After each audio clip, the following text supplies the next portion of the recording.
নমস্কার বন্ধুরা, আপনারা দেখছেন সরকারি সংবাদ ইউটিউব চ্যানেল। অভিষেক ব্যানার্জিকে নিয়ে আরো বড় পদক্ষেপ ইঙ্গিত দিল সিবিআই। শনিবার 9.5 ঘন্টার সিবিআই জিজ্ঞাসাবাদে মির্জা শূন্য শনিবার রাতে নিজাম প্যালেস থেকে বেরিয়ে একথাই বলতে শোনা গিয়েছিল তৃণমূলের সাধারণ সম্পাদক অভিষেক বন্দ্যোপাধ্যায়কে।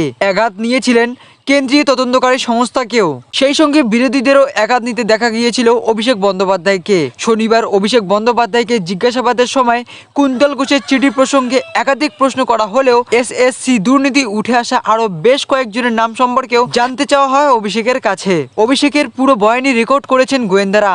আগামীতে তার সমস্ত কথা পুনরায় খতিয়ে দেখা হবে। সিবিআই সূত্রের খবর, চিঠি প্রসঙ্গে জেলে গিয়ে কুন্তল ঘোষকে তদন্তকারী জেরা করবেন। অভিষেকের যে প্রশ্নের উত্তর, সেই উত্তরকে সামনে রেখেই কুন্তল ঘোষকে জেরা করবে। অভিষেক বন্দ্যোপাধ্যায় বলেছেন যে কুন্তল ঘোষকে তিনি চেনেন না।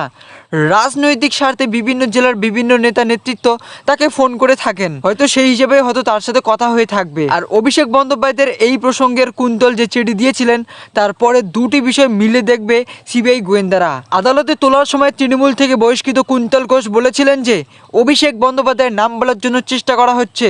কে চেষ্টা করছে বলবো না, আমি চিঠি আকারে মহামান্য আদালতকে সবটা জানিয়ে দিয়েছি। সেই চিঠি নিয়েই এত জল ঘোলা হয়েছে। এই চিঠি সংক্রান্ত বিষয়ে অভিষেকের জিজ্ঞাসাবাদ করতে পারে ইডি, সিবিআই। সেই নির্দেশ ইতিমধ্যে দিয়ে দিয়েছে আদালত সেই নির্দেশ মেনেই শনিবার এক প্রস্তুত জিজ্ঞাসাবাদ শেষ করেছে সিবিআই। এবার অভিষেকের দেওয়া উত্তরকে নিয়ে কুন্তল ঘোষকে জেলের ভিতরে গিয়ে জেরা করতে চাইছে সিবিআই আধিকারিকরা।